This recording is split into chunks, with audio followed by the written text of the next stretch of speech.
Good afternoon, everyone. Give you guys a little update from Camp Liberty down here this morning, or this afternoon. And we'll got a lot of people coming here for the next few days again. Hello, Andrea and Jenna. I know everybody's been waiting. Laura Jones. Give you guys an update here. Hello, Laura and Summer. Sorry, we haven't got a good live stream out the last couple of days with everything going on down here. But everything's going good down here at Camp Liberty. We've are always busy behind the scenes, more than people realize, just doing other stuff with everything going on. But everything is going good. It's extremely hot out here, and way hotter than I'm normally used to. But so during the middle of the day, it's pretty tough out here to work in this desert. And yeah, I cut my hair. I got a haircut yesterday. I went into town and did some business. I had a flat tire on my vehicle and needed to get that fixed. And so there was a little barber shop here in town, and I decided to go over there while my tire was getting fixed and get my hair cut. So it's so hot out here that I need to get rid of some of that. But we've got a lot of people coming for this weekend here. We've got the Ryan family. They're coming from Montana. We've got another lady with her family coming from Illinois. Some people from the East Coast are showing up. We've got people from Colorado, Texas, and California. Many other states that I'm not even mentioning here, but so it looks like it's going to be a big weekend, Friday, Saturday, and Sunday. For everybody's coming down here, we're trying to get things prepared for everybody, for the campsites here, keep things clean. The wind is blowing bad again today, so we're having a hard time even keeping some of the tents up today. And the Roxanne Ryan's planning on going into this jail cell that I have here behind me, and she wants to try out the handcuffs in the jail cell to see what Ammon Bundy went through. And so we have that planned and much more for the weekend here. We try to go over some of the things here that I can made a few notes here. But we have a meeting planned for at the Pahrump Community Center, and it looks like it's going to be on Friday evening about 7 o'clock. I know I've got Robert Jones. I've got a mic on here for trying to keep the wind away. I've got it just gets so harsh out here. Sometimes the wind is just unbearable that it's hard to actually shut all that wind off. But we have this at the Pahrump Community Center. We have plans on having a meeting there at 7 o'clock on Friday evening.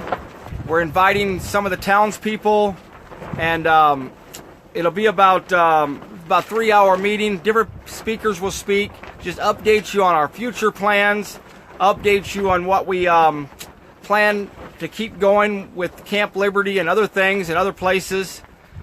So we have a lot of stuff to talk about, a lot of good things to learn, some constitutional stuff, and some of the things that's happening with the prison yet. We feel that we have done pretty much all we can do here with this mission that we have made a call out for. When Kelly Stewart took the phone call from Ammon Bundy, and we heard what happened to him, she made the call out, and several of us organized and got together, and we all came out here to show all these prisoners support and expose what we felt that was wrong. Even if the law allows this type of abuse, we wanted them to know that it's a bad law and it's wrong. And so we feel like that we did expose that. We do feel like with the investigations the locals did, with the sheriff's department stuff, we are disappointed in their decisions. Core Civic, CCA did their investigation, and they deemed that there was no wrongdoing here, but they said that the law that was in place, that they didn't do anything wrong. But we have made a lot of good changes here. The guys have been eating better. The prison is not on lockdown. The guards have quit harassing us and coming by multiple times a day. They actually do not come by at all anymore. They don't even leave the property of the prison. They've been more respectful to us at different times, and we appreciate that. I've talked to a couple of guards as I go in there and do visits, and the change has been a big change all the way around, which I totally appreciate and I'm glad for. The prisoners are upbeat. They are they see the flag. Two of the prisoners have called me so far today, and they all comment on the big crane and the flag that's out back flying high, and they say that they know that we are here because they still see the flag flying, or they hear the flag, see the flags marching around the walls of Jericho here, or they hear the music that we play in the evenings for them. So that's signs that each and every one of these prisoners know that we're still here and we haven't went anywhere. But we know this mission has got to come to an end at some point, that we're not making any more headway, that we might have to move on to something else. Plus we have the trials coming up in Las Vegas here next month, and with the trials there, we need to get prepared for those. It's, you know, over an hour's drive in there. One good thing we've seen in the newspaper out here that I thought was very interesting, and I'll give you a little bit of what it said here. It's in the Las Vegas Review-Journal. Some of us have posted it. I see that Skipper said that Cliven Bundy seen the flag on the lift yesterday, and that's awesome that all these guys are getting to see the flag. But this Assemblywoman, Nevada Assemblywoman Danielle Monroe Morneau, she has an article in the Las Vegas Review-Journal, and she is fighting for the prisons here to shut down all the prisons for profit in Nevada. She does not want Nevada, or at least the state of Nevada, to use these prisons for any of their prisoners, and she's trying to ban these prisons for profits.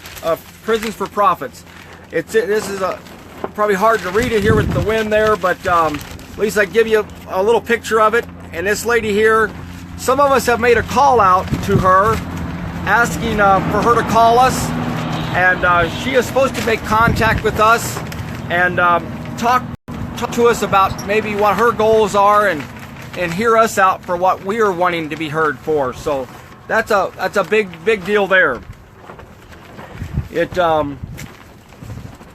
We've got court tomorrow in Las Vegas.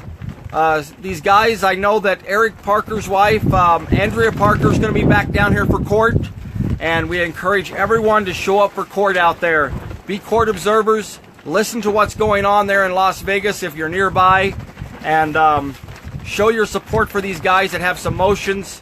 They've got a long fight ahead of them yet. We got a new trial we're going to be starting in the June the 26th, and they're going to need all your prayers. These families are going to need you, and some of these guys are going to be making these trips back and forth to court again. So we have court tomorrow at 9 a.m. at the Las Vegas Federal Courthouse, and there's a bunch of us going to be there to show our support for these guys and their families. Next week, on the 31st, Jerry DeLoomis has a court hearing right here in Las Vegas also. And we're asking for people that if they can't come to this one, come to the next one if you're nearby. Show up and show your support. The only thing you've got to do is bring an ID to get into the courthouse, bring a notepad, a pencil, paper, and come and sit in court and watch what's going on. It's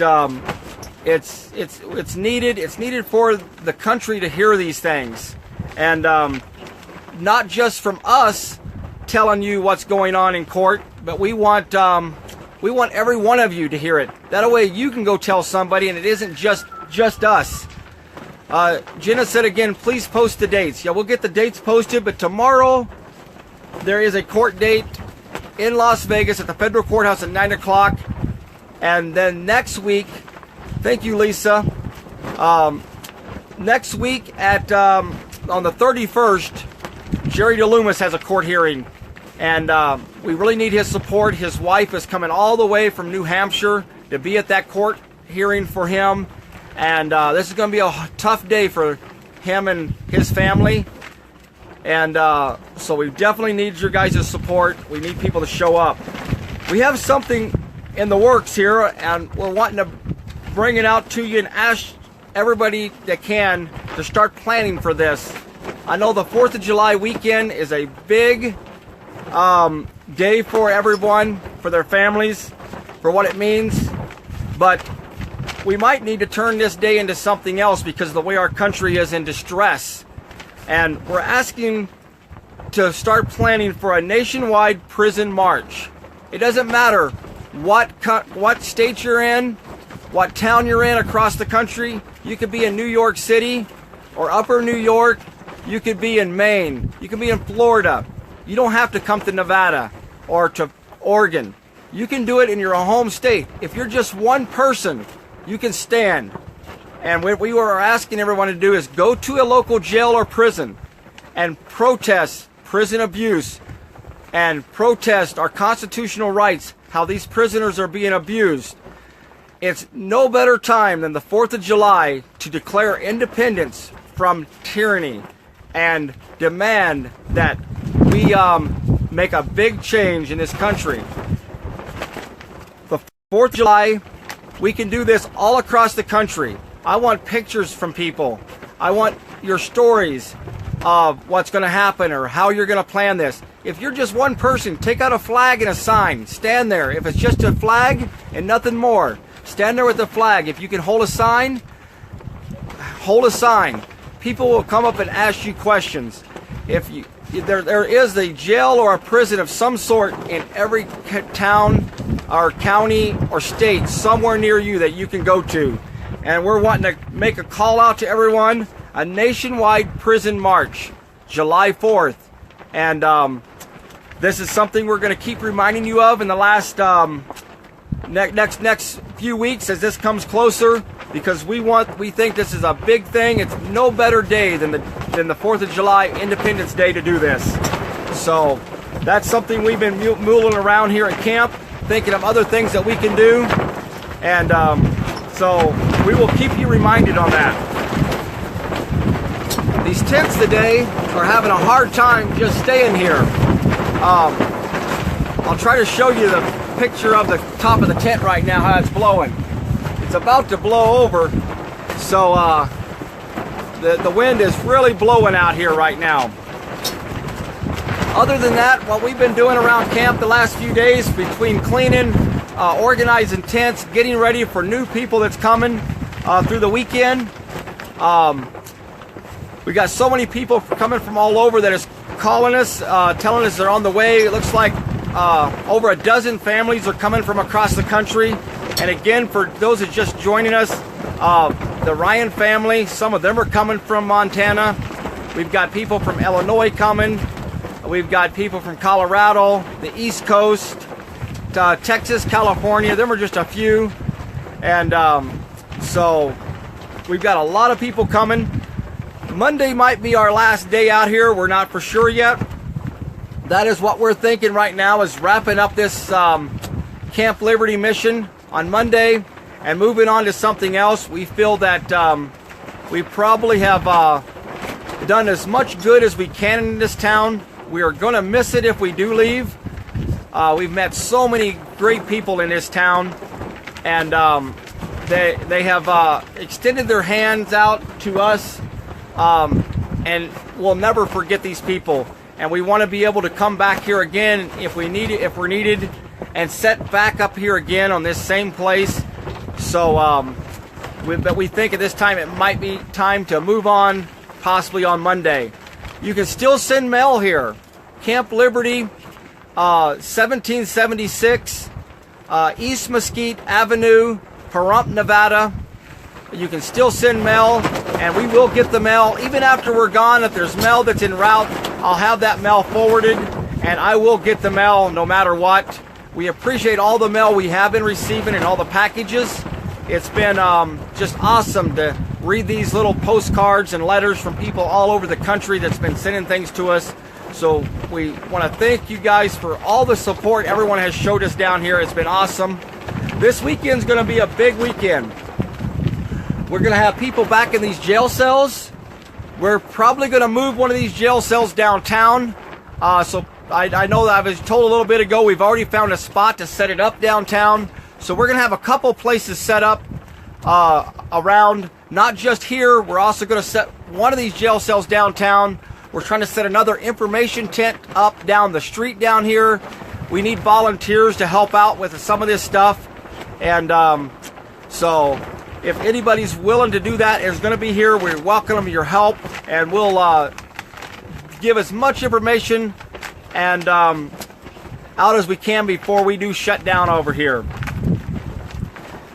That's it's one of the guys in here called us this morning. I wanted to touch on him and just tell you about one of the guys. We got some new names to visit in here, and he was telling us this morning on the phone when he called some of the things that's so wrong that's happening inside of this jail. And there's about 40 guys that are supposed to be transferred to another prison, and they've been waiting for a long time to be transferred. And this even happened when Ken Medenbach was here. And some of these guys remember Ken Medenbach. They would get these guys up at about 5 o'clock in the morning. They would load them up, or put them first in. They would get them all dressed up in their traveling suits, their prison clothes. They shackle their feet, their hands and everything, and they'd put them in a small confined room, about 40 of them that could barely fit in there. They would stay in that room for 3, 4, 5 hours waiting on the bus to get ready. And then the bus would, they would load them up on the bus, and then they would transport them out. They would drive into Las Vegas with a busload of prisoners at taxpayers' expense, and they would go there to get on an airplane. Then they would turn around and come back and said the airplane broke down or the pilot got sick. This is what the marshals would tell these prisoners.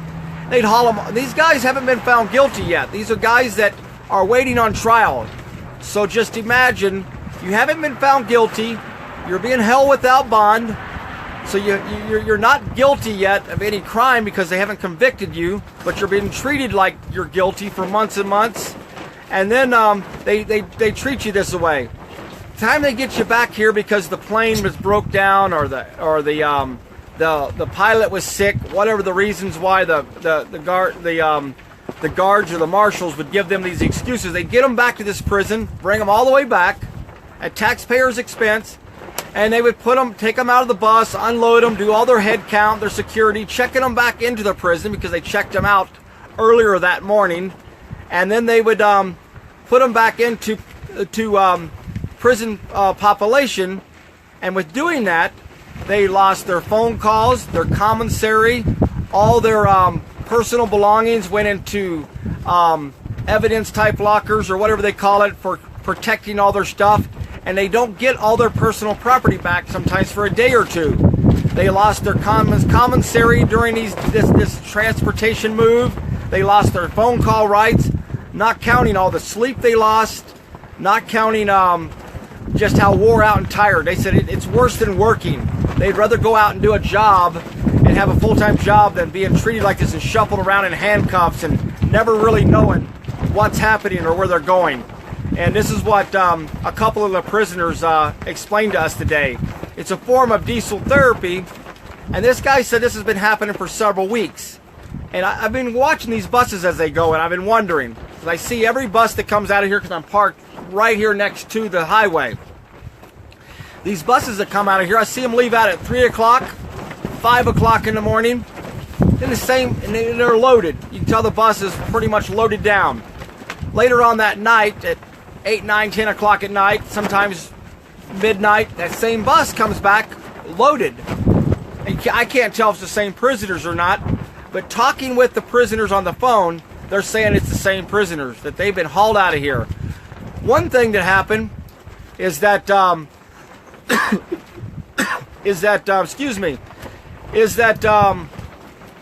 one day they did this. They loaded up all of these prisoners into the bus, drove them around the parking lot, had kept them inside this this pod area inside, ready to transport out for several hours, loaded them up on the bus, and then they just drove them around the parking lot, went and parked again, and went back and unloaded them. And they have to go through this, and this takes hours for all this to get prepared while they're being shuffled around like this between, and they lost all their commissary again that day. They lost all their phone calls, and this kind of stuff is what we're trying to expose to stop. That's why we want people to stand up against this. That's why we need you on July 4th to stand up. Go if you're standing alone. It doesn't matter. You know that Lavoie would stand alone for his neighbor at any time. He would be there. If he came alone, it didn't matter. He didn't need a bunch of people behind him. He would definitely go out there and stand. And that's what we're asking everybody to do, is July 4th, nationwide, stand up against human trafficking by these prisons. Stand up against prison abuse, against these prisoners. Stand up for the Constitution that we demand. We want it back, and we want rights of individual rights, just like the Constitution has allowed. And we're asking you to join us on July 4th to do this on Independence Day against tyranny, and we're demanding that this kind of stuff stops. So thanks again for joining us down here at Camp Liberty. We're all still standing strong. It's extremely hot to me out here. It's a temperature that I'm not used to at all. I didn't think I would say it, but I'm missing the rain or the snow. It seemed like it's snowing in Montana just a few days ago at my house. It raining in Portland, where I was at for so long, and I'm missing both those things right now. The rain, that's why I cut all my hair off. It's just pretty hot. It is also a great barber shop here in town. They were very kind. They listened to our story. And the people here, again, like I've said before, they have extended their hand. They gave us their homes for showers. They have brought us food, water, abundantly. They have done so much. And even one of the county commissioners here they have went out of their way to help us out here, offering us meeting halls if we need it, bringing out more flags and lawn chairs and tables. So we want to give a big thank you out to all the locals around here that have helped us. We don't want to forget them, because they have been, if we need something at a moment's notice, they have given us their phone number. We can call them up and say, hey, we need a trailer out here to haul this. We need porta potties. We need the trash hauled out of here. We need more water. We need tables. They just give us whatever we need, and it has been amazing to see this brotherly love, this neighborly love of the locals here out of Pahrump, Nevada. So we really want to thank you guys tremendously for what you've done. Hopefully we'll have you some more updates tomorrow. We have a lot going on. It's never ending around here. We are up from daylight to dark, always doing something. Whether we're in town trying to send out flyers or whatever it is, it's never ending. We're always standing strong. We're inviting new friends as they come and go, greeting people, talking to them. People are coming and asking us questions every single day. From daylight to dark, there's people that just roll in, and they're always asking, why are you guys out here? What is this place? We had one couple came yesterday, never knew the prison was here, and they've lived here for 3 years, and they didn't even know this prison was out here. But they heard that we were here and something was going on, and they wanted to investigate what was going on here at Camp Liberty. I'll just close with that. Keep us in your prayers. We have people showing up tonight. We have people showing up tomorrow, and it's going to get really busy out here again. And we welcome you guys to come out here. Stand with us peacefully. Stand with us principledly. Remember that if we don't have God on our side, we're going to lose this battle for sure, for our freedom, for our children, and We have to make it, set an example. We cannot be like the tyrants and the tyranny that's going on in this country by bad laws and stuff. And we need more principled people to stand up for sure. Thank you, everyone. God bless and keep us in your prayers. And have a good day.